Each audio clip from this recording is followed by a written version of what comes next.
This is the evil Dr. Bad Vibes. Then this is Messy Bear. And this is more from X-Men. We're all here to tell you to keep listening to Droids Canada podcast. You'll have a ball. I did.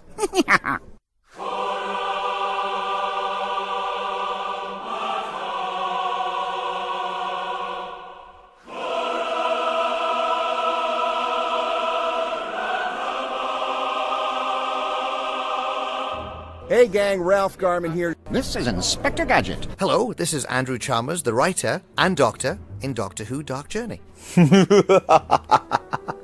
Hello, this is Dr. Steve-O. Hey, what's cracking, y'all? It's your boy J-Rock. This is James Duval. Hey, what's the sitch? This is Kim Possible. This is Jeremy Taggart. I'm Chris Holden-Reed. I'm Commander Shepard. Hey, I'm DJ Jenny Rock. And I'm Neil Young. Hey, this is Andrew Cassess. Hey, this is Pat Mastroianni from Degrassi, Joey Jeremiah.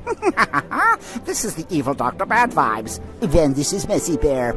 And this is more from X-Men. Hi, this is Robert Carradine. This is Sean Gunn. Hey, it's Zach Callison. Hey everyone, it's Tammy Stronach from The Neverending Story. Everybody, this is the Governator. Listen, I'm telling you this, okay? So listen to me carefully. You're listening to Droids Canada. Can you believe that? I can't believe you're listening to it. Come with me if you want to live. Warning. Listener discretion is advised. That means there's a lot of fucking swearing. Hello.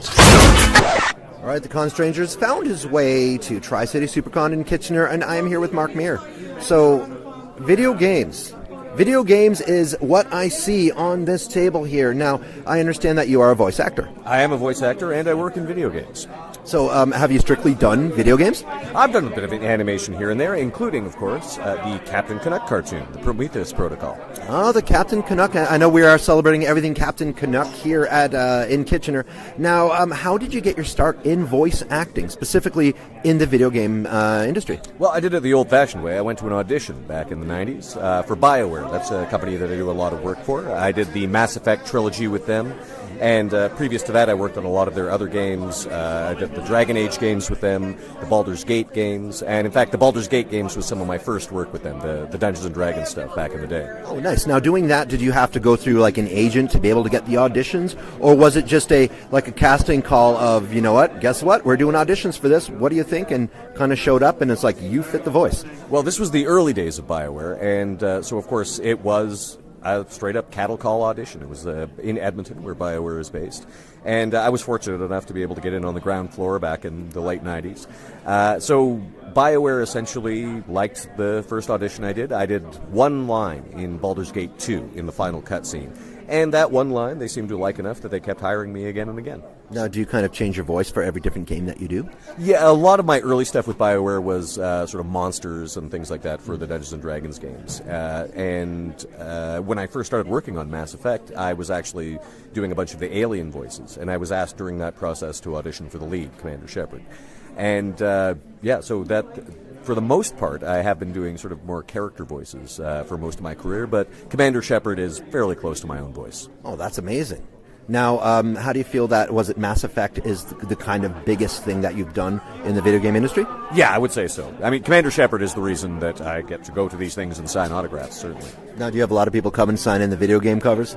Oh, yeah, a lot of people bring merch, or the games is probably the most common thing that I signed. I would say second to that would be the art books and things like that. And the pop figures, the Shepard little Funko They have Pop. the Funko Pop version? Yep, there's a Funko Pop Shepard. You have officially made it when you have your very own Funko Pop. That is, one day I have a couple of stages, or phases. One would be called Behind the Table. That means when you're on the other side of the table, being able to have your table. And then from that, it is the Funko Pop is the greatest thing whatsoever. It does seem to be the pop culture crown jewel these days. Oh, 100%. That, or being an actor and being featured in a video game based on your role. There's that, yeah. I cut straight to the chase and just did a video game character. And there you go. You're already there. Exactly, yeah. And I do recall that even before the Funko Pop character, one of my proudest nerd bucket list moments was getting my own action figure of, proper 6-inch articulated action figure of Commander Shepard. That's amazing. And since then, of course, I've had, they've got the 12-inch figure that 3.0 put out. I have that, and, the 8-inch figure. So, yes, I myself have a Commander Shepard action figure collection. See, my only type of merch that I have now is and I'm wearing it, I just got it, is my Dan vs. Evil Dead shirt. Of course, that is Ash's body with my stupid head on top looking stupid. All right. But it's one of the concept shows that I do, and it's kind of fun. Well, I hope Bruce Campbell gets a cut of that, because that's his body. I hope Bruce 100%. And Bruce Campbell will be seeing him next year in Niagara Falls. And, I'm totally going to wear the shirt and be like, dude, check it out. See what happens. It might not go very You'll well. hand him a big check, of course, for his cut of the proceeds. Oh, exactly. Here's the $3.70 I've made on 4 shirts. Now, so you've also voiced in the Captain Canuck. Now, was that a web series? Yes, the second web series, the Prometheus Protocol. Okay. And I had the honor of portraying Captain Canuck's support guy, Horace. Okay. He's essentially Captain Canuck's IT guy. So, the IT guy. Yeah, so he's the man in the chair. That's right. And he hasn't visually appeared in the cartoon yet. He's been in the comics. But my bits in the cartoon have been strictly a voice in Captain Canuck's earpiece. So eventually is it going to turn to the point where you will have some cartoon screen time? Well, you'd have to ask, Richard in Chapter House and Fadi about that, because I basically do the scripts. I'm delivered them. I don't write the scripts. Okay, and it's still an ongoing. There's still more episodes that are coming. Again, you must speak to Chapter House about this. Anytime they want to do a new one, I'm there. Very nice. So you are Canadian, based in Canada here? I am. I'm based in Edmonton, Alberta. Edmonton, and you made it all the way out to Kitchener. I did. I came on a plane. You do on a plane? Yeah, walking would have kind of sucked, with this weather. It would have taken a while, really. Nice. Now, what else do you have going on in the video game world now? Well, the current game that I'm working on is a sort of an ongoing narrative. It's called The Long Dark by Hinterland Studio. And it's a very realistic survival game, essentially trying to survive in the Canadian North after a geomagnetic event has knocked out all electricity on Earth. And it's been described as player versus Canada. Because that's essentially what you're versus Canada. Versus Canada, because you're just trying not to freeze to death, not to starve, trying to not be eaten by wolves. It's a fun game, and funnily enough, Jennifer Hale, who plays the female version of Commander Shepard, is in the game with me, and it's actually really nice because we, of course, played the same character in the Mass Effect Trilogy. So we know, although we were essentially doing a lot of work on the same game together, we never had scenes together because we're playing the same person. In this, we actually play a divorced couple, so we actually have flashback scenes and you can have scenes together, actual dramatic scenes together. Nice. And David Hayter is also in the game, who you may know as the voice of Snake from Metal Gear Solid.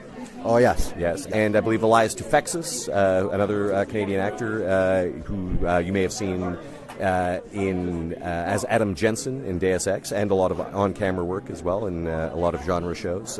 He's going to be appearing. And so it's a very Canadian game because all the main actors are all Canadian. It's a Canadian studio. It's set in Canada. Canada is what's trying to kill the player. There you go. Now, with video games today, now before when I used to play when I was younger and, I'd be, get my old, PlayStation out or whatnot, you play your game and you have your story mode that has the story that you follow. Now, everything seems to be all mass multiplayer with expansion, additional content by this, additional content by that. How do you feel the video game industry is turning with that in regards to being an actor with a voice actor with one of the games? Does that kind of open a door for more work when you have a character that really catches on? Certainly, and I think you've seen that, obviously, with all the DLC that they had for Mass Effect.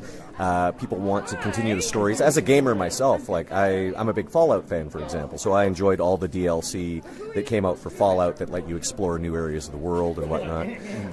I should actually mention my work on the Baldur's Gate games. Now, the original Baldur's Gate stuff was, of course, put out by BioWare, but the enhanced editions, the more recent stuff, has been put out by a company called Beamdog, which is also based in Edmonton, and actually has a fair number of people who used to work at BioWare who've gone out on their own and formed this company. And they've, as I say, revamped these old classic Dungeons & Dragons games. They've added in a bunch of new characters and things like that. So it was really fun to get to revisit some of my earliest work in video games and then come back in and play a bunch more characters in these expansions.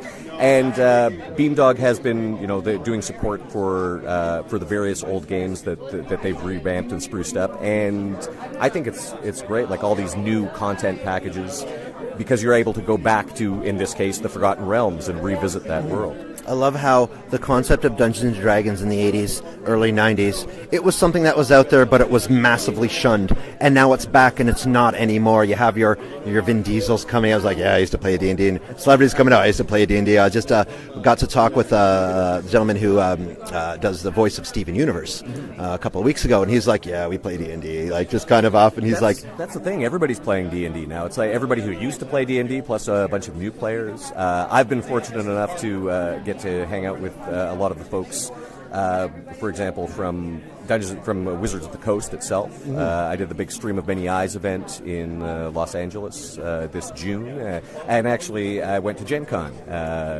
this summer.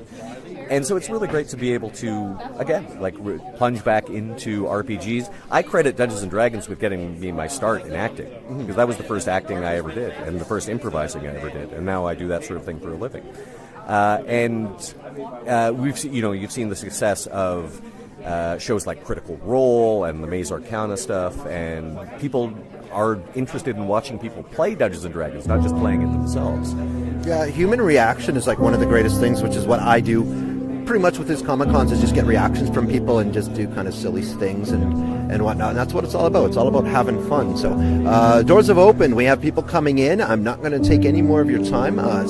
Thank you so much for having this chat with me, and enjoy yourself here in Kitchener. Thanks very much. So long, stranger. You're very welcome. Take care.